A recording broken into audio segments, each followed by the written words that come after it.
পৃথিবীতে না দু ধরনের লোক আছে। এক চকলেট যারা ভীষণ ভালোবাসে, আর এক চকলেট যারা একদম পছন্দ করে না। আচ্ছা, তুমি কোন দলে পড়ো? দেখো, আমি কিন্তু এই কেক প্রফেশনে আসার পর থেকে যা দেখে এসেছি, এক চকলেট প্রেমী মানুষ যারা, তারা চকলেট ছাড়া অন্য কোনো কেক টেস্টই করতে যায় না।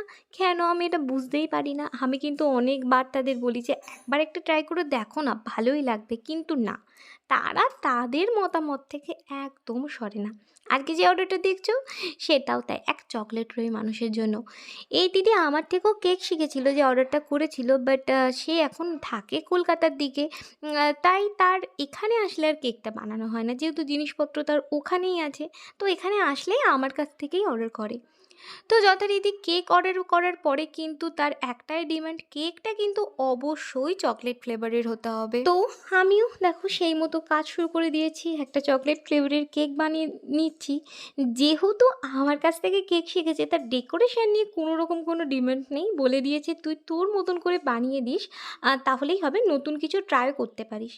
তো নতুন কিছু করিনি ট্রাই, আমি এই ধরনের ডেকোরেশন আগেও করে এসেছি, কিছুটা চেঞ্জ করেছি। যাই হোক, চকলেট ফ্লেভারে আর কি নতুন নতুন ডেকোরেশন করি বলো তো? সেই তো চকলেট গানাশ, তারপরে একটু ক্রিম, নয় চকলেট একটু বেশি। যাই হোক, চেষ্টা করেছি অবশ্যই। ভিডিওটা শেষ অবধি দেখে জানিও তো আজকে ডেকোরেশনটা তোমাদের কেমন লাগছে, আর এটাও আমাকে জানাবে তুমি কোন দলে, চকলেট খুব ভালোবাসো না চকলেট একদম ভালোবাসো না। তো দেখো, তোমাদের সাথে অনেক কথা বলে নিলাম, তার মধ্যে কিন্তু আমার এই কেকটার প্রায় 3টে লেয়ার হয়েই গেল। তো 3টে লেয়ার হয়ে যাওয়ার পরে ক্রাম কোটিং করে এটাকে সোজা আমি ফ্রিজে হ্যান্ড ওভার করে দিলাম।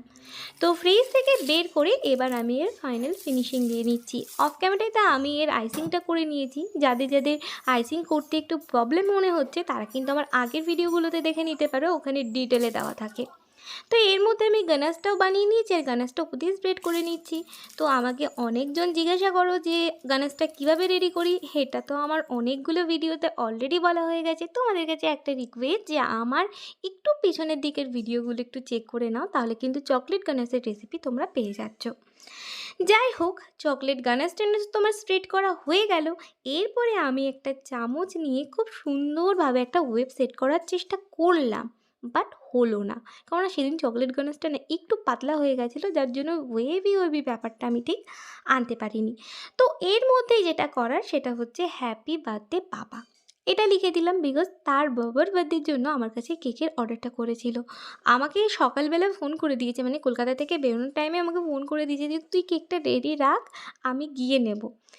তো দেখো, আমার তো হ্যাপি বার্থডে বাবা লেখা হয়ে গেছে। তারপরে আমি একটু ফুল করে দিলাম, আর এর মাঝে কিছু টপার আর চকো চিপস দিয়ে ডেকোরেশনটা শেষ করব।